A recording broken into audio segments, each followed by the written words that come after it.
Bonsoir à tous. Vous voyez que du monde qui arrive. Donc moi, je suis Béatrice Wettstein, directrice des Semaines sociales de France. Mais je vous accueille donc dans cette salle virtuelle où nous nous retrouvons pour parler du synode, de ce synode sur cette synodalité qui occupe beaucoup les chrétiens français et du monde entier aujourd'hui. Donc, comme vous l'expliquera Dominique Quignot, il nous a paru important de nous rassembler, de vous rassembler pour que nous puissions réfléchir ensemble à l'une des questions qui nous a été posée par ce synode. Donc, la première partie de ce débat, de cette réunion va être enregistrée. Donc, je vous demande bien de fermer vos micros pour ne pas perturber toute la réunion. Et je vais vous en expliquer le déroulé. Donc, le déroulé, d'abord, vous allez avoir Dominique Quignot, présidente, va prendre la parole. On a enregistré ce matin une petite vidéo parce qu'elle ne pourra nous rejoindre que plus tard. Ensuite, Michel Coll, qui est journaliste et éditeur et membre du conseil d'administration, va nous donner un peu des éléments du contexte de ce synode. Puis nous repartirons en petits groupes. Donc, il y a, en fonction du nombre, il y aura peut-être des animateurs pour tous les groupes ou pas, on verra, mais vous serez, tout est bien organisé. Techniquement, vous n'aurez rien à faire. Vous rallumez bien tous vos micros pour pouvoir parler avec les personnes. Et puis après, nous vous indiquerons la marche à suivre. Donc, vous aurez la possibilité, on va vous faire remonter des questions, on vous demandera des propositions, et donc vous aurez la possibilité de vous exprimer dans le groupe sur des propositions, et aussi la possibilité de vous exprimer en nous envoyant dans un formulaire qu'on vous enverra des propositions que vous souhaitez faire par rapport au synode.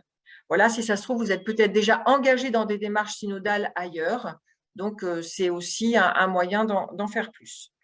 Donc, pour démarrer, comme dans toutes les démarches synodales, vous avez, si vous l'avez déjà fait, il y a la prière du synode.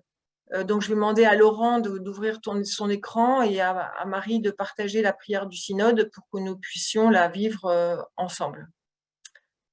Voilà.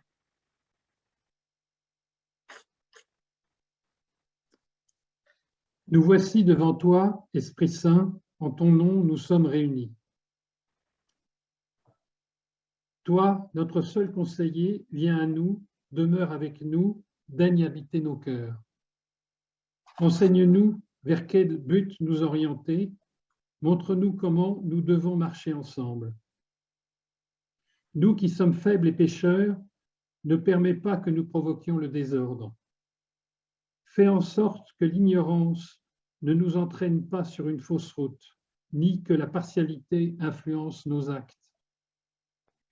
Que nous trouvions en toi notre unité sans nous éloigner du chemin de la vérité et de la justice en avançant ensemble vers la vie éternelle.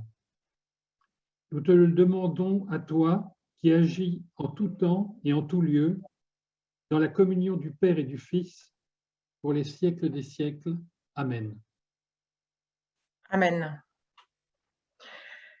Merci Laurent, merci pour cette prière, ce démarrage. Maintenant, nous allons passer le message de Dominique Quignot en vidéo pour expliquer un peu le contexte de cette réunion. Je laisse à Marie le soin de partager la réunion, la vidéo.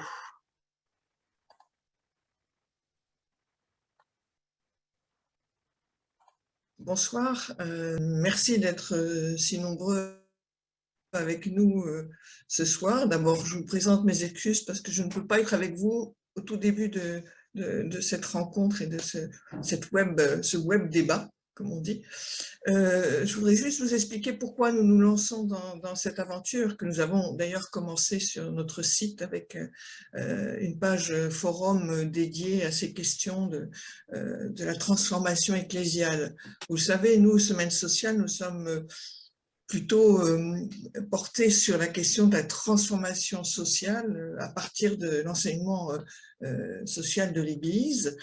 Mais en août 2018, le pape François a appelé les baptisés à faire aussi, à participer aussi à la transformation ecclésiale.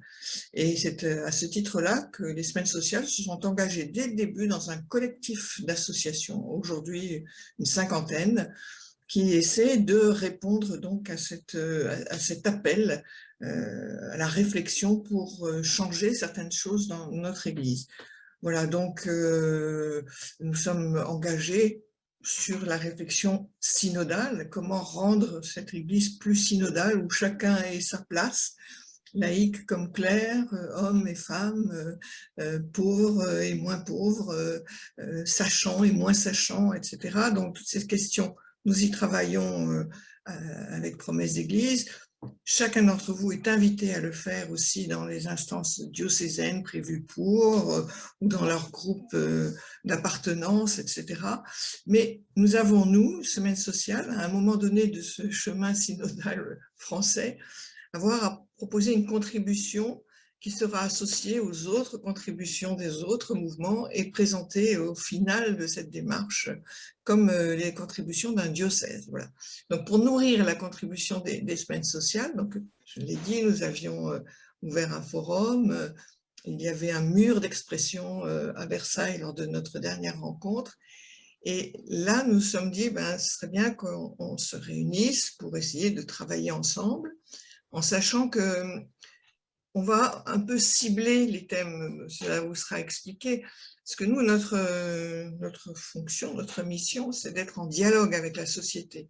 Et donc, de savoir, il y a un titre du questionnaire du synode qui parle de avec qui sont nos compagnons de voyage, d'une certaine façon, avec qui travaillons-nous. Donc, nous, notre question, c'est effectivement de travailler avec la société, de regarder comment elle vit, quelles sont ses richesses, ses angoisses et ses joies, et essayer de construire avec d'autres des réponses. Mais pour que ce travail puisse se faire, il faut que l'Église soit audible. Et c'est un peu là-dessus que nous vous invitons à travailler ce soir, c'est qu'est-ce qui peut être différent dans notre manière d'écouter la société, de la comprendre, et différent aussi dans notre manière de lui parler, qui parle au nom de l'Église, sous quelle forme et sur quel sujet, enfin voilà, c'est à vous de nous dire cela, enfin ce que vous en pensez, sachant qu'il y a bien d'autres sujets, je suis sûre qu'ils vous passionnent, sur la gouvernance, sur la place des femmes, sur la formation des prêtres. Donc tout ça, vous pourrez continuer à l'exprimer sur le site, parce qu'il y a ce travail précis pour le Promesse d'Église, mais à la fin de tout ce temps de réflexion, nous aurons aussi une parole des semaines sociales plus globales sur ce que nous entendons par une éventuelle transformation ecclésiale. Voilà. Merci de nous aider à construire cette réflexion et bon travail.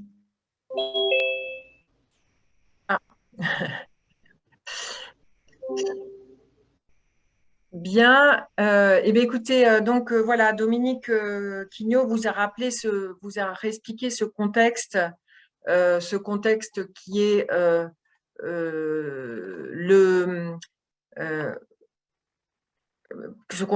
qui est promesse d'église, pour lequel les semaines sociales doivent apporter une contribution, mais nous aussi, et les semaines sociales en tant que mouvement vont aussi apporter, on va rassembler tout ce que vous allez dire pour apporter notre propre contribution. C'est aussi un travail que nous souhaitons faire nous-mêmes. Donc, je vous propose pour démarrer ça, de donner la parole à Michel Cole. Michel, si tu peux allumer ton micro et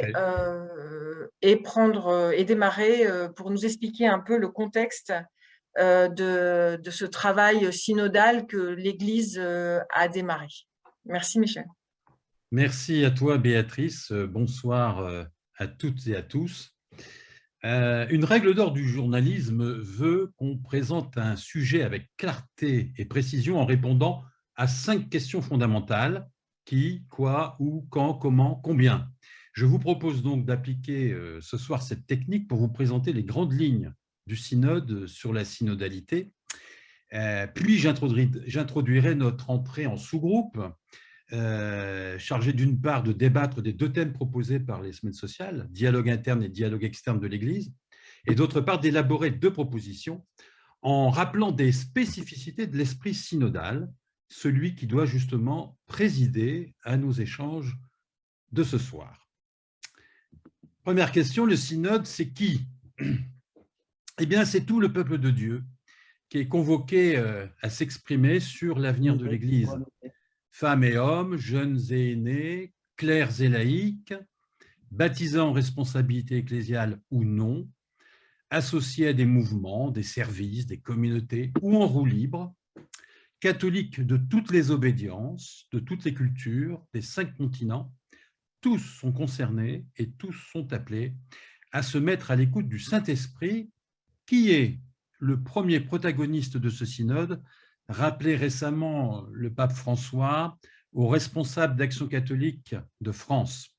Et cela, selon lui, commence d'abord par lire, méditer et partager ensemble la parole de Dieu. Le synode, c'est combien?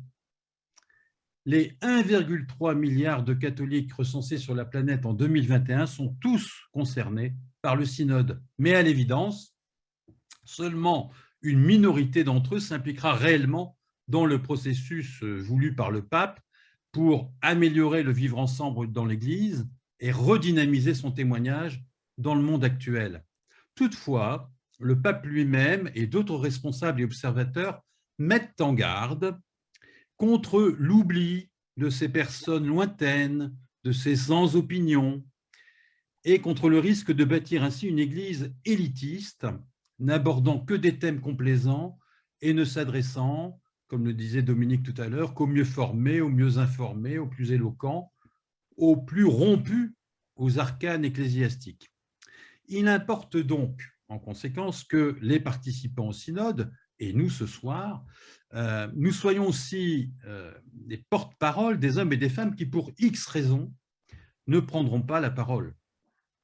Appelons ces personnes absentes ou muettes les sans-voix du synode, ne les oublions pas dans nos préconisations. Alors le synode, c'est quoi? Eh bien, on l'oublie, c'est une réminiscence de l'Antiquité chrétienne. Nos ancêtres dans la foi avaient l'habitude, comme l'indiquent les Actes des Apôtres, de vivre sous le sceau du partage, de la délibération collective et de la coresponsabilité.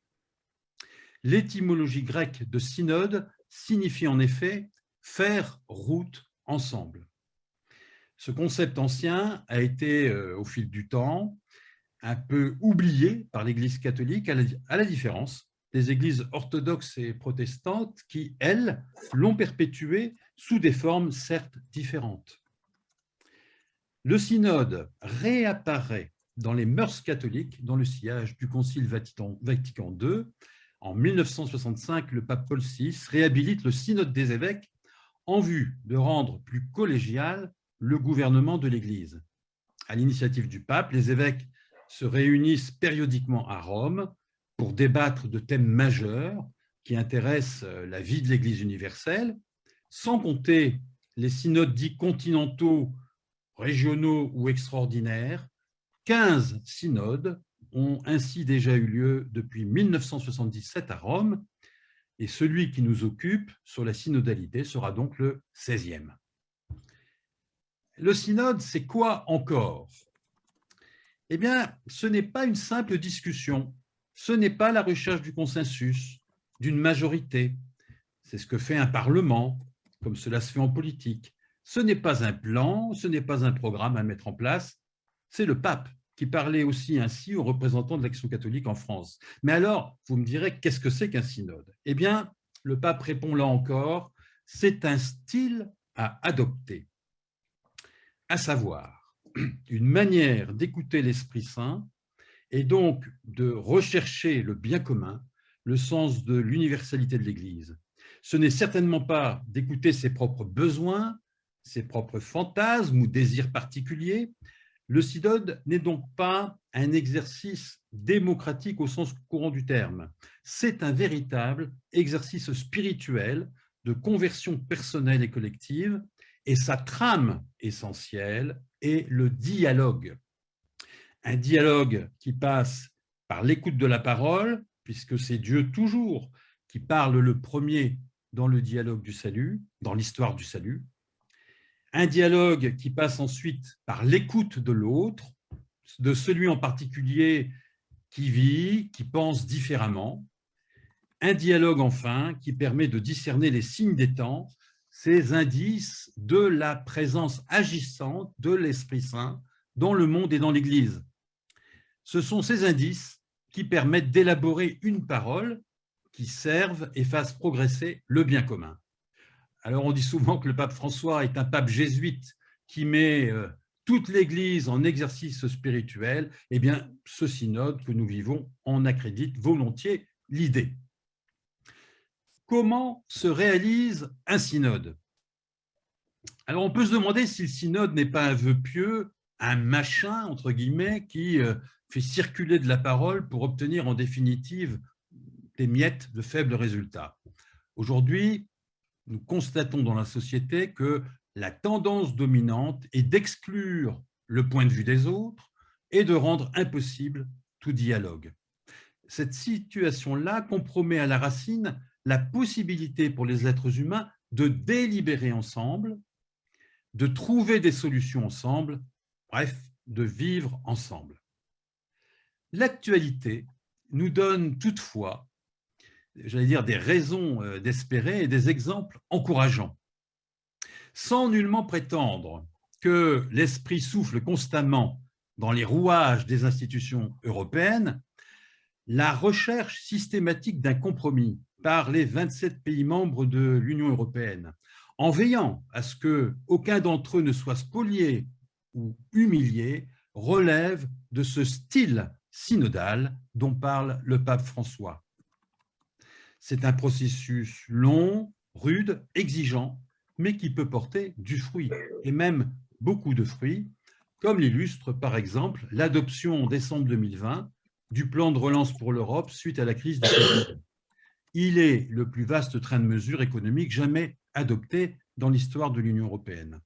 Le processus synodal n'est donc ni un mythe, ni une lubie, ni un rêve, c'est une possibilité, celle de s'engager dans un chemin de dialogue constructif, mais difficile, car il exige de la patience, du respect mutuel et de la fidélité à ses convictions.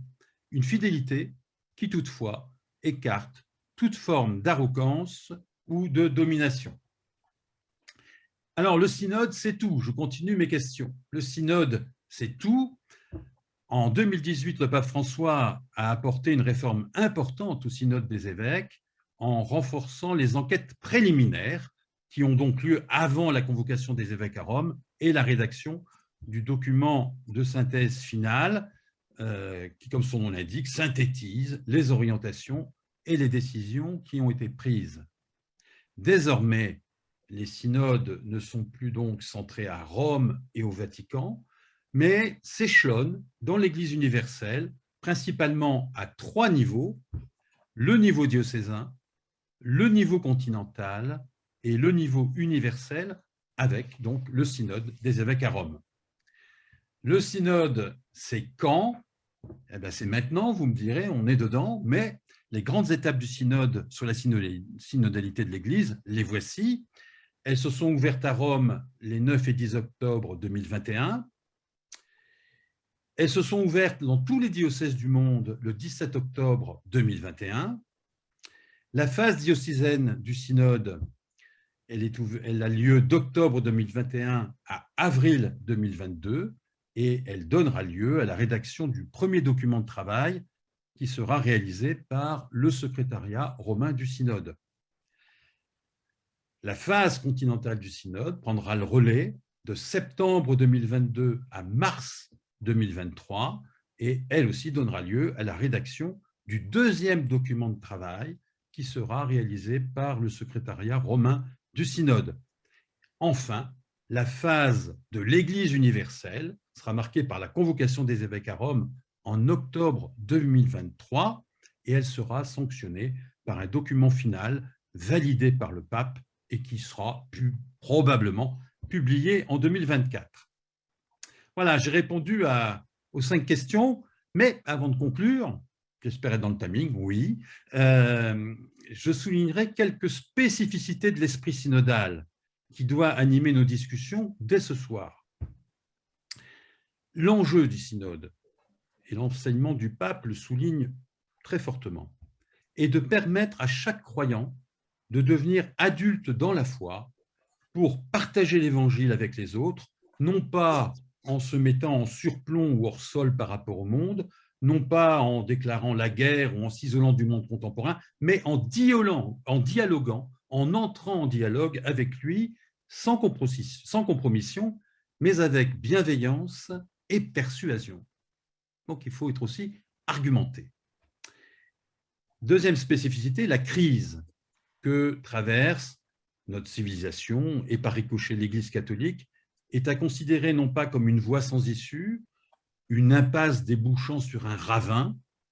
La crise est à envisager comme un carrefour, une croisée des chemins, et la démarche synodale permet justement, en s'écoutant les uns les autres, en cherchant ensemble des compromis pour avancer, de discerner la route, la destination à prendre pour retrouver l'allant des premiers disciples. Troisième spécificité, le synode est une aventure spirituelle, personnelle et collective qui, nous exhorte le pape, doit s'alimenter de la méditation de la parole de Dieu, de l'Eucharistie et de la prière personnelle. Mais notre prière doit aussi s'alimenter à l'écoute des autres, des nouvelles du monde, les mauvaises et les bonnes.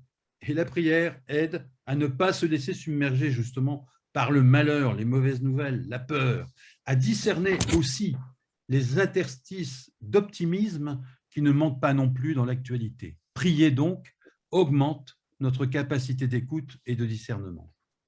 Le synode est aussi une école expérimentale du dialogue dont la voie royale est l'écoute.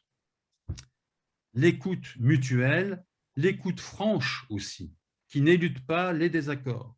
Mais il faut apprendre à se dire les choses si l'on veut avancer. Écouter l'autre a toujours un impact affectif, émotionnel, personnel. L'écoute a aussi des vertus transformatrices. Elle fait évoluer des manières de voir, des manières de penser.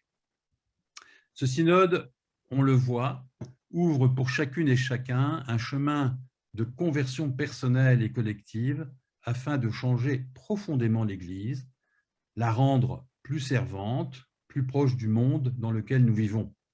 L'Église est seulement l'Église quand elle l'est pour les autres, disait le pasteur et théologien allemand Dietrich Bonhoeffer. Eh bien, c'est dans cet esprit synodal, exigeant mais passionnant, que nous allons maintenant nous répartir en sous-groupes pour essayer de le faire fructifier en écoute, en échange et en proposition. Merci de votre aimable attention. À toi, Béatrice. Merci beaucoup, Michel. Écoute, vaste programme en t'écoutant et avec aussi le fait que on sent que nous sommes appelés chacun à prendre part à cette réflexion avec ce que ça implique, comme tu l'as dit, de méditation, de prière, de se ressourcer dans l'Évangile, de chercher les interstices d'optimisme, voilà, comme tu l'as indiqué. Et c'est un journaliste qui le dit. Voilà. Et d'être dans l'écoute. Je crois que justement, ce qui est vraiment intéressant, c'est un exercice qui nous oblige chacun puisque vous êtes là, c'est que vous êtes prêts à jouer ce jeu de l'écoute et du partage aussi, puisque c'est aussi l'occasion de partager ce qui est important pour vous dans cette attente de changement, enfin dans votre vision du futur de l'Église. Donc, on va passer à ce moment en groupe. Donc, nous avons choisi, comme vous l'a expliqué Dominique au début, le thème qui correspond à ce que nous sommes les semaines sociales. Dans le cadre de Promesses d'Église, les mouvements vont remonter des propositions sur tous les points qui sont ouverts par le synode. Nous avons choisi ce point qui est la parole de l'Église, dialogue et parole de l'Église et dans l'Église. Donc, nous allons vous demander de répondre à 2 questions. Si Marie, tu peux partager. Donc, c'est concernant le dialogue interne à l'Église. Donc, le dialogue interne. Quels sont les points que je trouve problématiques, qui me causent des souffrances? Et quels sont ceux que je trouve prometteurs, qui me causent de la joie? Ça, c'est le dialogue interne. Concernant la parole de l'Église dans l'espace public, quels sont les points que j'estime problématiques et qui me causent un peu de souffrance quand je les entends, et ceux que je trouve prometteurs? Voilà les 2 questions sur lesquelles nous vous demandons de répondre, enfin de partager, pas de répondre. Vous voyez bien que là, on ne demande pas une réponse, c'est qu'est-ce que je ressens, qu'est-ce que j'analyse qui est important pour moi par rapport à ces questions.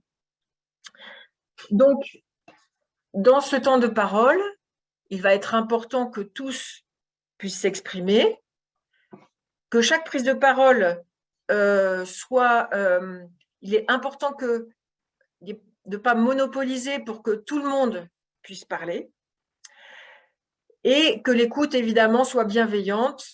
Ça, j'en ai aucun doute. Donc, vous allez avoir d'abord un petit tour de présentation, après un tour où vous allez pouvoir vous exprimer par rapport à l'un ou l'autre de ces 2 points. Et ensuite, il vous sera demandé des propositions, c'est-à-dire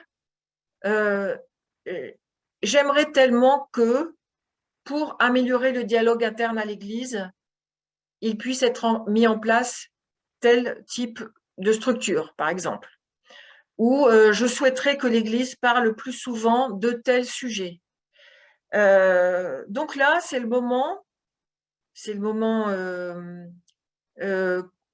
pas créatif, mais c'est vraiment le moment de s'exprimer. Et vous pouvez lancer vos propositions sans vous dire « Ah non, mais ça, on ne voudra jamais, c'est pas possible ». On n'est pas dans le « c'est pas possible ». On dit « Et si il y avait ça qui changeait ?» Donc, ces propositions, vous allez pouvoir les exposer dans votre groupe et après, une fois qu'elles auront été proposées, en parler entre vous et le groupe va essayer de dire il y en a 1 ou 2 qui remportent le plus l'adhésion du groupe. Les animateurs que vous aurez, quand nous reviendrons en grand groupe, les animateurs exposeront les 2 propositions qui sont des pas en avant que pourrait faire l'Église pour s'améliorer dans le cadre de ce dialogue en interne et dans la société. Mais il y aura certainement d'autres propositions qui sont intéressantes. Les animateurs nous remonteront en synthèse ce qui a été dit.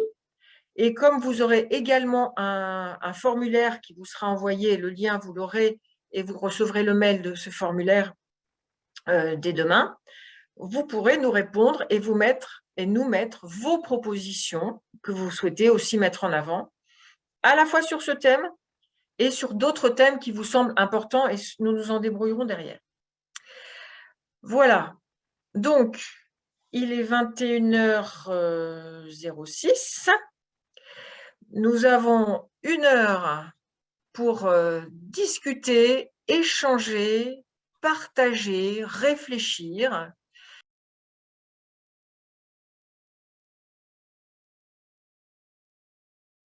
Donc déjà, ce que je vous propose, c'est pour qu'on voit un petit peu ce que les uns et les autres on sort, pour voir en fait la richesse de nos échanges. Je vais demander aux animateurs, alors je vais prendre en fait la liste que j'ai et je vais vous appeler les animateurs. Donc vous n'oubliez pas d'allumer votre micro et vous nous dites, les 2 phrases sont détaillées, c'est dans notre groupe, les 2 propositions principales qui sont ressorties de notre débat sont. Et Marie, pendant ce temps-là, Marie, tu peux ouvrir un document sous Word pour écrire et qu'on voit les propositions apparaître. Comme ça, ça nous aidera à fixer nos idées. Alors, je donne déjà la parole à Dominique Panier. Oui, donc pour le groupe numéro 6, les 2 propositions qui arrivent en tête. La première, c'est la proposition qui est motivée par la volonté de sortir du cléricalisme, c'est donc accentuer nettement la co-responsabilité, que ce soit dans le diocèse ou dans les paroisses, par la large consultation des laïcs, voire l'élection dans les conseils de communauté ou les représentants des paroisses dans le conseil du diocèse. Voilà la première. La deuxième proposition, c'est de modifier et actualiser le langage utilisé pour la liturgie, qui arrive à égalité avec la proposition de permettre aux prêtres de choisir ou non le célibat. D'accord, très bien. Merci Dominique. Pierre-Yves Le Priol, en rallumant ton micro. Alors, voilà, c'était très intéressant aussi chez nous. Je dirais parmi les propositions… quel était le numéro du groupe? Je ne sais pas. Okay. D'accord, c'est pas grave. Donc, des choses aussi autour du cléricalisme, hein, la parole des clercs surplombant la parole des laïcs, etc. Donc, tout un travail autour du cléricalisme. Et également, quand même, derrière, un peu derrière, mais ça s'est beaucoup exprimé également, tout ce qui concerne le langage de l'Église, son vocabulaire, ces mots compliqués qui interdisent parfois à certaines personnes d'y accéder. Donc d'abord un gros travail à faire sur le cléricalisme, à la demande du pape, et puis ensuite autour du langage de l'Église. Et puis peut-être concernant l'adextra, alors les rapports avec l'extérieur, parmi les souffrances qui génèrent des propositions, d'une part, plus d'humilité de la part de l'Église dans les discours publics. On est trop en surplomb, donc on ne parle plus qu'à une minorité et on ne peut pas se permettre d'être comme ça surplombant, voulant imposer un discours global à l'ensemble de l'humanité ou de nos concitoyens, du fait qu'on est minoritaire. Donc plus d'humilité, et puis aussi, dans ce cadre-là, peut-être un peu moins de morale et un peu plus de charité. Voilà, un peu moins de morale sexuelle, la famille, la femme, l'avortement, les mœurs sexuelles, et un peu plus l'annonce de la bonne nouvelle, l'évangile, et puis bien sûr l'invitation à la charité. Voilà peut-être ce que je dis de façon synthétique. Il y a encore d'autres choses, mais que je ferai remonter par écrit. Voilà. Merci. Michel Coll.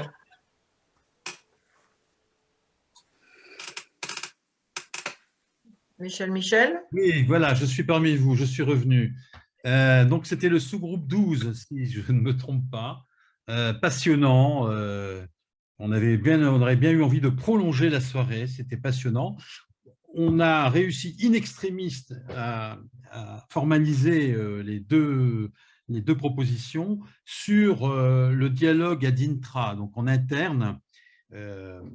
C'est favoriser l'écoute, favoriser dans les paroisses une écoute bienveillante, dans le respect de la diversité des opinions.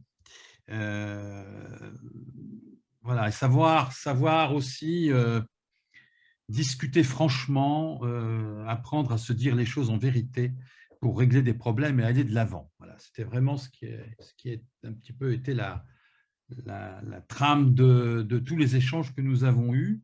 Et la deuxième proposition, donc par rapport au dialogue ad extra, c'est développer des manières et des lieux nouveaux pour entrer en lien, en conversation avec le monde, avec la société, en particulier avec ceux qui sont loin ou ceux qui sont en recherche. Donc vraiment, on a évoqué les tiers-lieux en particulier, qui sont vraiment des lieux où des gens en recherche ou des catholiques pas forcément à l'aise dans la paroisse peuvent venir réfléchir, discuter. Voilà. Oui.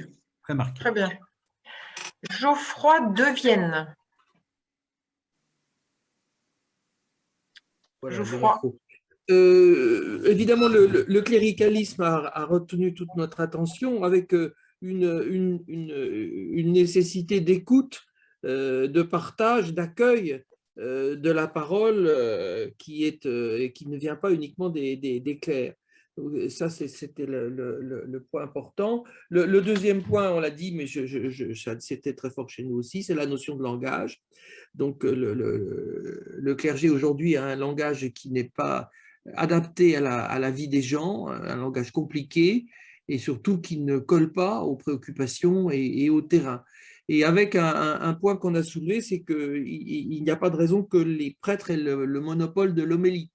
Ce qui va avec le cléricalisme, avec la lutte contre le cléricalisme. Donc, la notion d'ouverture, évidemment, le rôle des femmes nous a aussi interpellés. Et puis, ce qui vient d'être évoqué sur le lien avec les tiers-lieux, parce que là, il y a beaucoup d'espoir de ce côté-là, parce que les tiers-lieux, ça se développe finalement à côté de la paroisse, puisque la paroisse déçoit, donc ça se passe ailleurs. Et donc, il y a certainement des liens à refaire avec ces tiers-lieux qui sont très dynamiques et qui font un tas de choses intéressantes. Voilà. Très bien. Merci, Geoffroy. Jean Rouquerolles.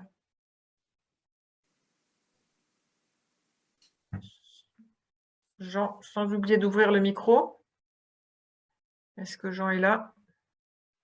Yves, voilà.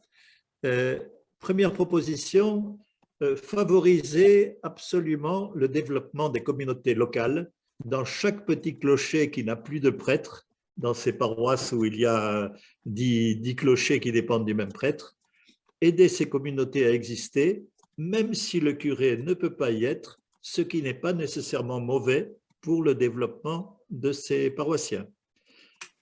Deuxièmement, donner la parole, c'est des choses qui ont été dites, donner la parole dans nos liturgies aux laïcs, aux femmes, aux religieux, aux religieuses, et permettre à des laïcs de faire des témoignages sur une expérience spirituelle qu'ils ont à communiquer. Et puis on en a même une troisième qui est déjà dite, changer notre présentation de la morale, changer le vocabulaire, ne pas opposer frontalement des règles de morale, mais proposer des raisonnements éthiques construits à la fois par des clercs et des laïcs, et raisonnements susceptibles de faire naître des questions chez ceux qui les entendent. Voilà, ce sont les 3 propositions. Merci beaucoup. Mathieu Monconduit. Le premier point concerne l'accueil. C'était pour le groupe 6, hein, l'accueil. L'accueil est sous forme des livrets que nous éditons, que nous distribuons à l'occasion de préparation au mariage, d'obsèques ou de baptême. Il faut complètement toiletter le contenu, car ils vont être distribués à des personnes qui ne sont pas forcément des pratiquants réguliers et qui vont être heurtés par tout le côté moralisateur dogmatiques de certains de ces livrets.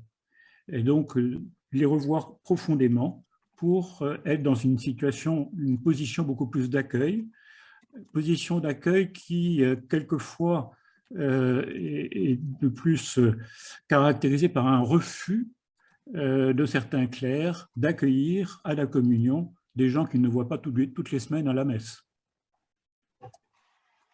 Alors, deuxième point, ça rejoint là aussi ce qui a été dit sur le langage liturgique.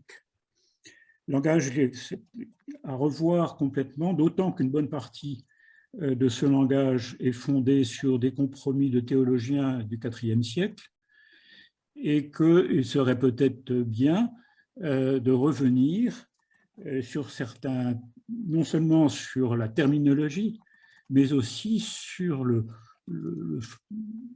la profondeur même de certains passages. Et il était cité qu'on parle de Dieu, le Père Tout-Puissant, et on oublie de parler dans le credo du Dieu amour. Donc, revoir profondément ce contenu. Alors, ce n'est certainement pas la même destination, ce n'est pas la conférence des évêques qui pourra régler ça, ça part plus haut, mais il nous semble important que nos évêques perçoivent le décalage qui existe dans le langage qui est utilisé couramment dans la liturgie. Très bien, merci Mathieu. Geoffroy Dallière.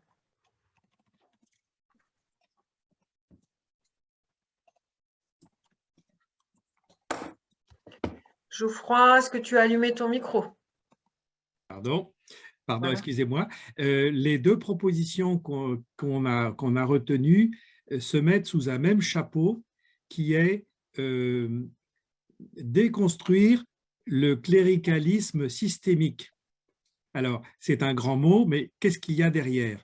Le cléricalisme systémique qui justifie une position supérieure sacrée du clerc, du prêtre, et qui est basée sur une vision théologique qui doit être dépoussiérée. Et du coup, le langage doit être dépoussiéré, mais d'abord les dogmes doivent être dépoussiérés. Si les dogmes sont d'abord dépoussiérés, tout ce qui est la notion de sacrifice, de péché, de salut, des choses qui ont besoin d'être toilettées et ajustées avec la vie et les préoccupations des gens aujourd'hui, eh bien, ça permettra d'avoir un langage plus simple, plus relié à l'esprit d'amour de l'Évangile et qui permettra d'avoir du coup dans les liturgies un langage plus simple. Ça, c'est donc la partie des dogmes et donc du langage. La deuxième proposition, c'est tout ce qui est l'esprit de collégialité, donc la place des laïcs dans les décisions, et on n'est pas uniquement là pour consulter des laïcs, les laïcs doivent être associés aux décisions et partie prenante des décisions. Dans notre groupe a été indiqué qu'il faut s'inspirer de ce qui se passe chez nos frères protestants, dans lesquels les laïcs ont une place beaucoup plus importante et le rapport entre les laïcs et les prêtres est très différent. Voilà, donc c'est les deux aspects qui sont liés et qui doivent faire l'objet de changements profonds. Très bien. Merci Geoffroy.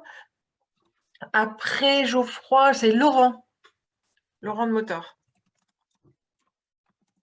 Oui, on a eu dans le groupe une discussion vraiment d'une très très grande qualité et vraiment c'est très dommage de ne pouvoir pas continuer, disons. Et alors, un des thèmes central, je dis vraiment au centre de ce qu'on a fait, c'était sur le problème d'avoir une église ouverte. Une église ne sera que si elle est ouverte, que si elle va aux périphéries, que si elle est à l'écoute. Se reconnaître un parmi d'autres, prendre le temps régulier pour vivre avec d'autres et être à l'écoute. Et là, il y avait une proposition qui était de dire, dans les paroisses, qu'il y ait une assemblée chaque année, non pas une assemblée des habitués qui traitent de boutiques et de choses bien calibrées, mais qui soit une assemblée à l'écoute de son territoire, qui invite des gens plus ou moins proches de l'Église et aussi d'autres religions pour qu'il y ait une période d'écoute et que ce soit essentiellement, il peut y avoir d'autres choses, mais que le temps essentiel soit un temps d'écoute et pas une réunion des habitués. Il a été refait, un exemple que peut-être probablement beaucoup d'entre vous a fait, c'est d'arriver dans une paroisse, de donner son nom, et, parce qu'on est nouvel arrivant, et de ne plus entendre rien du tout par la suite. Donc il y avait cette espèce de salle d'écoute, disons, de moment d'écoute. Et l'autre partie, c'était un peu une parole toujours ouverte, une parole de recherche. C'était donc sur l'importance du discernement. Et alors, on parlait des tiers-lieux, donc d'avoir des lieux offrant un temps d'éveil, de ressourcement, de partage, comme ça a été dit, avec des personnes lointaines de l'Église ou en recherche. C'est-à-dire, c'est juste pas le groupe habituel qui discute, mais toujours là aussi d'être le plus large possible sur la parole de Dieu et sur le discernement. Voilà. C'est la deuxième proposition. Merci Laurent. Une troisième. Rapide alors.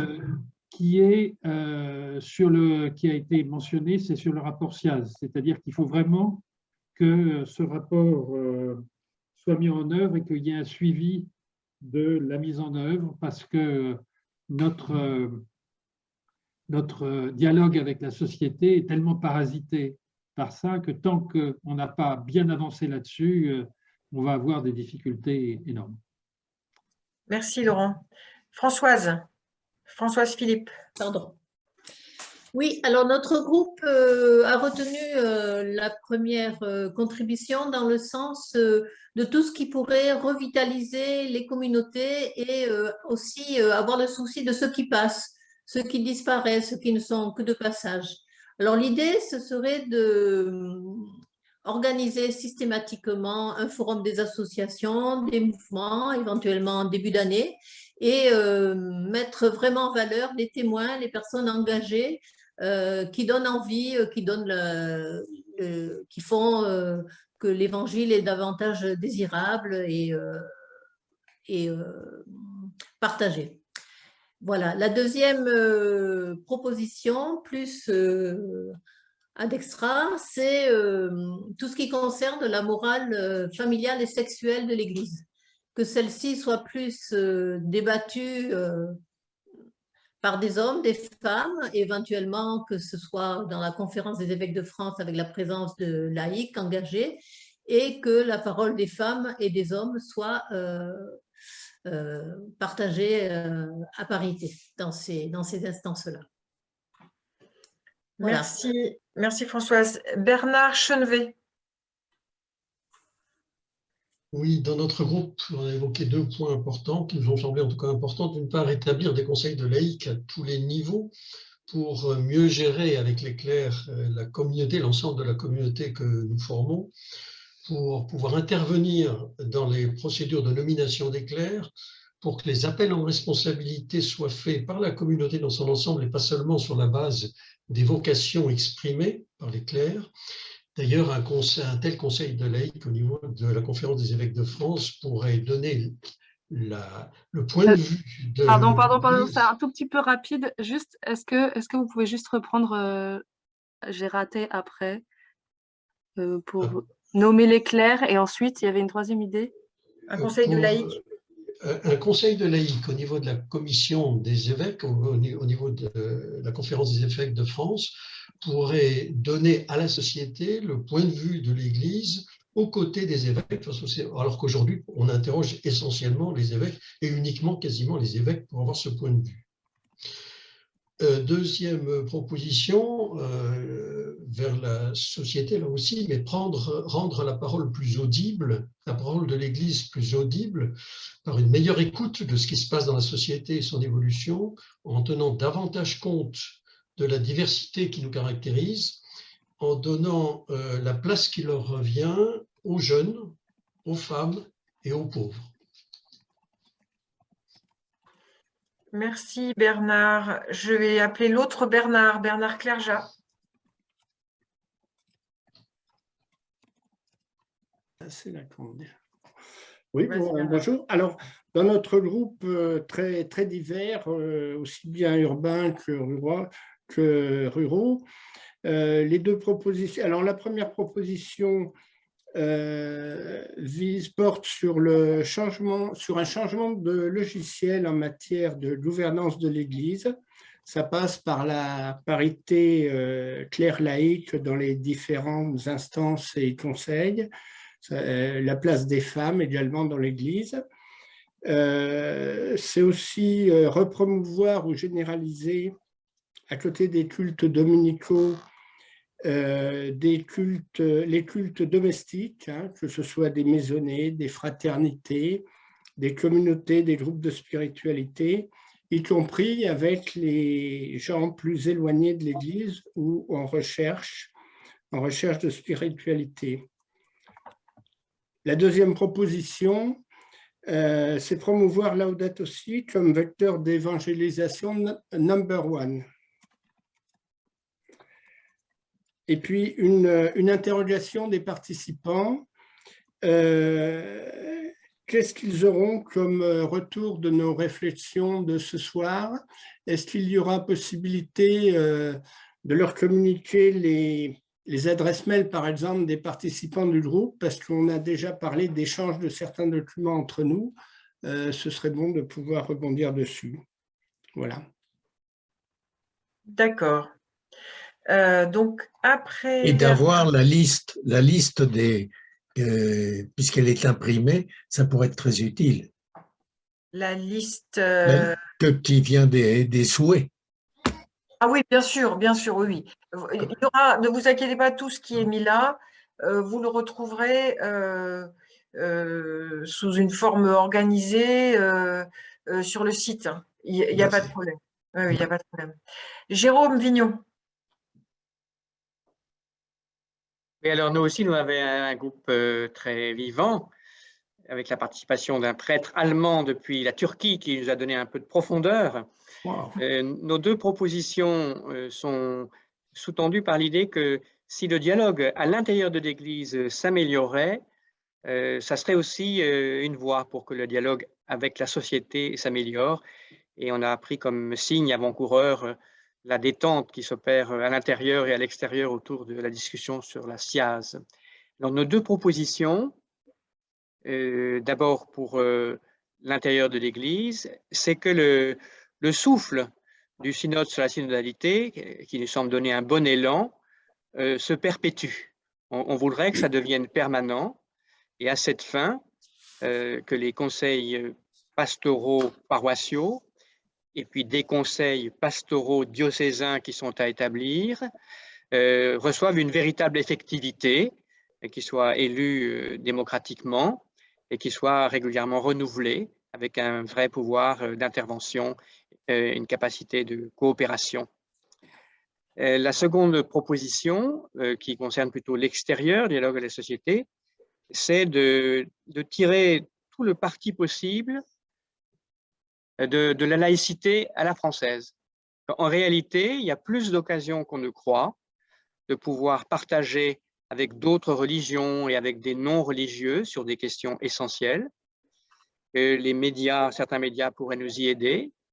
Certains exemples, comme en Alsace, qui a une vraie attente de la part aussi des responsables territoriaux, qu'il puisse y avoir cette participation des chrétiens, mais sans qu'ils soient seuls, à un dialogue civil sur les sujets sur lesquels d'habitude nous travaillons trop exclusivement entre chrétiens. Donc la laïcité comme un vecteur du dialogue avec la société. Merci Jérôme. Kouka Tonnelier, s'il vous plaît. Oui, oui, je crois que mon micro est ouvert, vous m'entendez? Oui, c'est bon, oui, c'est bon. Voilà. Donc, nous avons beaucoup débattu et comme j'arrive un petit peu en dernier, je pense qu'il y a beaucoup de choses que je vais répéter qui ont déjà été dites. Hein. c'est établir, rétablir ou créer des conseils paroissiaux là où ils n'existent pas encore, où ils n'existent plus, avec un responsable élu par les paroissiens. Idem pour les responsables de diocèse. Pourquoi est-ce que ça serait toujours un évêque qui soit responsable? Ça peut être un laïc ou une laïque, avec une véritable représentation des femmes et un vrai souhait d'ouverture au monde, à ce que l'Église laisse dehors, divorcés, homosexuels, etc. Et puis, ça a déjà été cité maintes fois, mais je le dis aussi, puisque c'est ressorti de nos échanges, c'est que l'Église adapte son langage, que ce soit le langage théologique qui quelquefois est assez même à revoir, langage liturgique, pour qu'elle puisse s'ouvrir principalement aux jeunes et au reste de la société. Et donc, il faut que l'Église ose, qu'elle expérimente des propositions qui peuvent au départ peut-être sembler surprenantes, mais c'est très important que l'Église ose des choses nouvelles.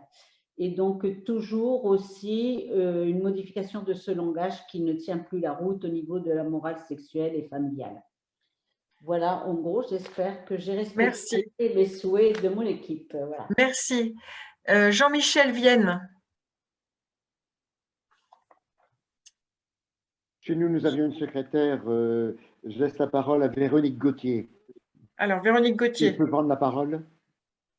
Oui, il faut qu'elle allume son micro. Oui, ça y est. Donc, j'avais envoyé en message à Jean-Michel, mais du coup, il faut que je remonte sur mon… Pardon. Pardon, je remonte. En attendant… Donc, il y avait des lettres de mission limitant 3-6 ans, parce qu'il y a des laïcs qui sont encore plus cléricaux que les clercs. On a constaté aussi que même nous, investis dans l'Église, on a du mal à quelquefois considérer que notre parole est parole d'Église. On s'en est rendu compte dans notre discussion.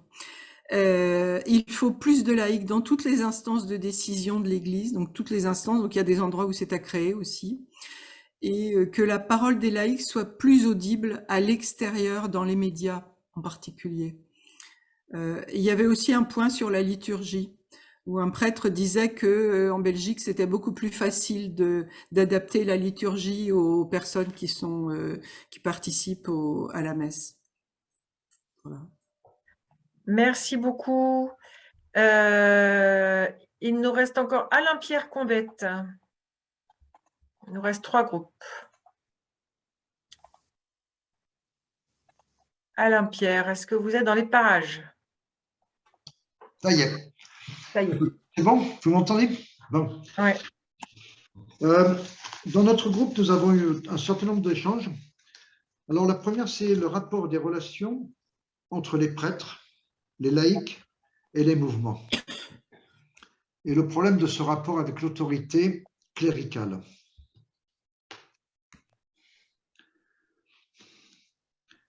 La deuxième question, c'est comment échanger ensemble la parole de Dieu? Lieu de rencontre, dialogue, partage de cette parole, mais avec tout le monde, pas uniquement ceux qui sont directement concernés par l'Église, par ce qui se passe dans l'Église. Comment introduire cette parole de Dieu dans la vie, dans la cité? Proposer, inciter et participer à des formations. Cela semble indispensable. Possibilité pour les laïcs de lancer des initiatives partagées et de pouvoir les mettre en application. Il est très important de s'interroger comment aller à la rencontre des jeunes en se saisissant des réseaux sociaux en particulier. La foi a quelque chose qui nous meut et qui concerne donc notre rapport au monde. Et il nous faut apprendre à l'exprimer. Il faut regarder le monde présent, l'écouter et savoir ce que l'on peut être dans ce monde pour évoluer avec lui, en tant que chrétien. Et enfin, la solidarité est à mettre avant toute chose en priorité. Merci Alain-Pierre. Emmanuel Désert.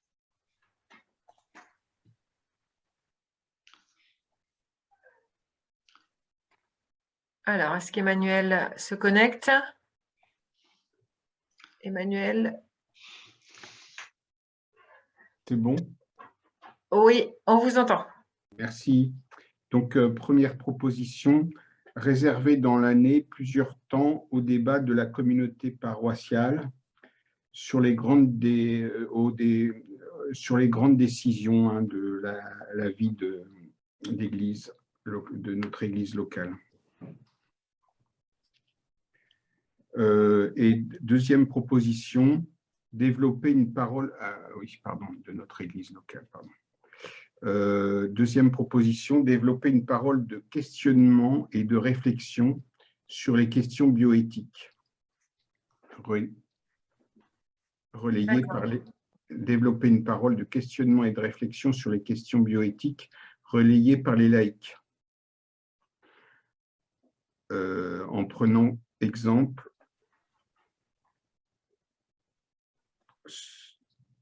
sur les encycliques Laudato Si et Fratelli Tutti.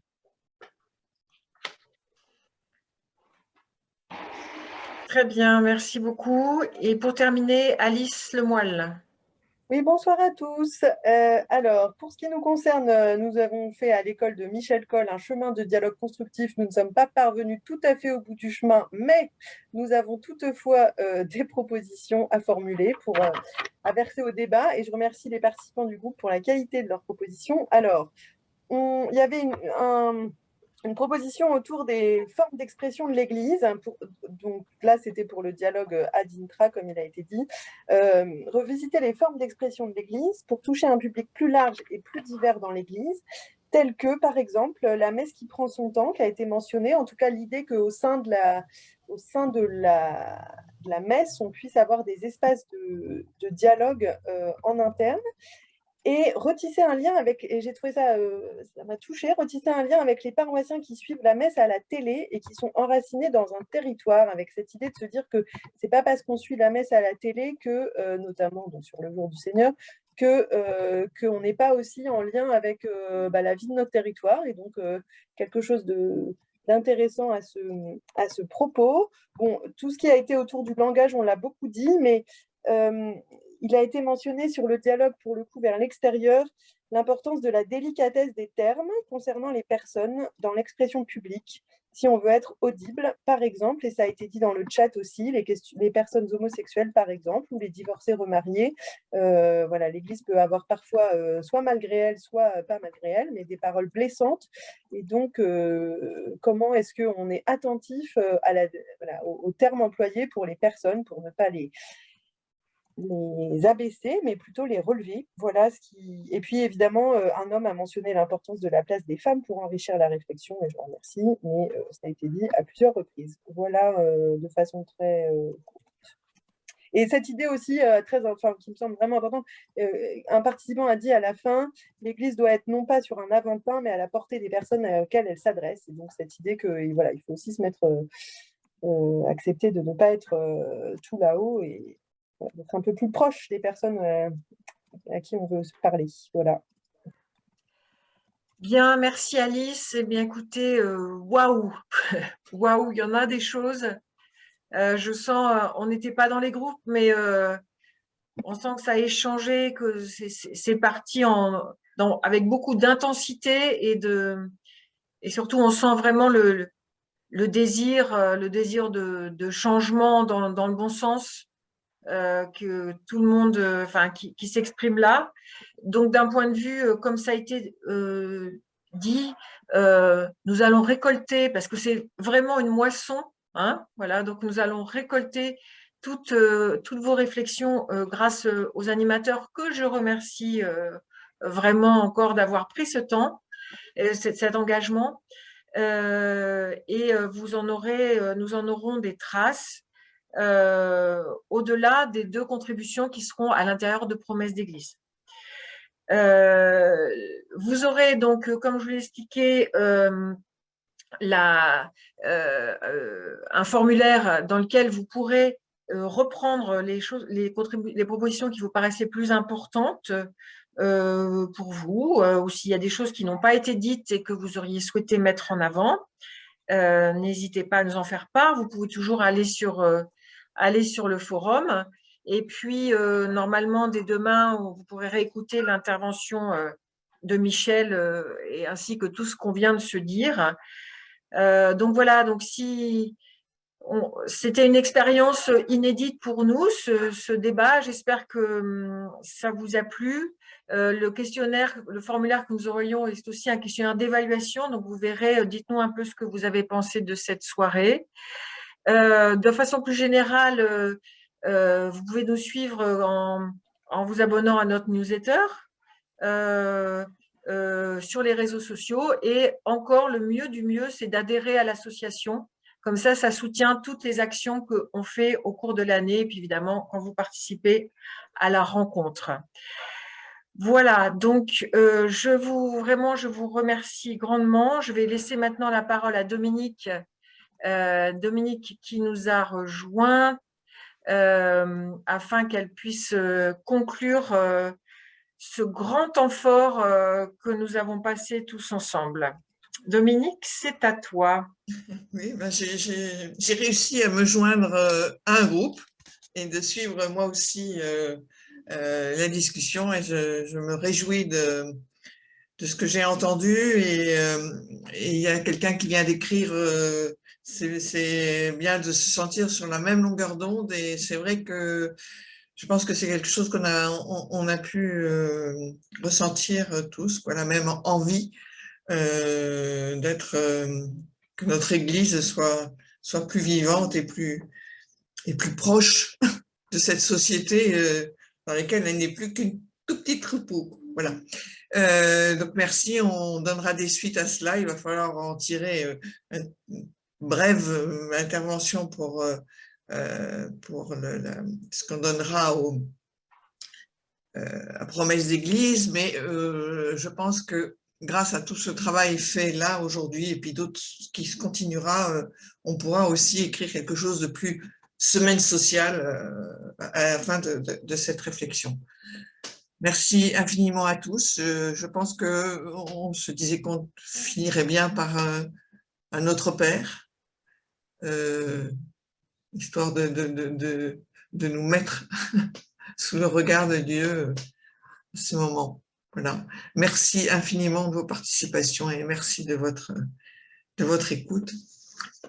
Notre Père, qui es aux cieux, que ton nom soit sanctifié, que ton règne vienne, que ta volonté soit faite sur la terre comme au ciel. Donne-nous aujourd'hui notre pain de ce jour. Pardonne-nous nos offenses, comme nous pardonnons aussi à ceux qui nous ont offensés, et ne nous laisse pas entrer en tentation, mais délivre-nous du mal. Amen. Car c'est à toi qu'appartiennent le règne, la puissance et la gloire, pour les siècles des siècles. Amen. Eh bien, bonsoir à tous. Merci infiniment. Bravo. Et à très bientôt. À très bientôt. Merci. Au revoir. Merci, au revoir.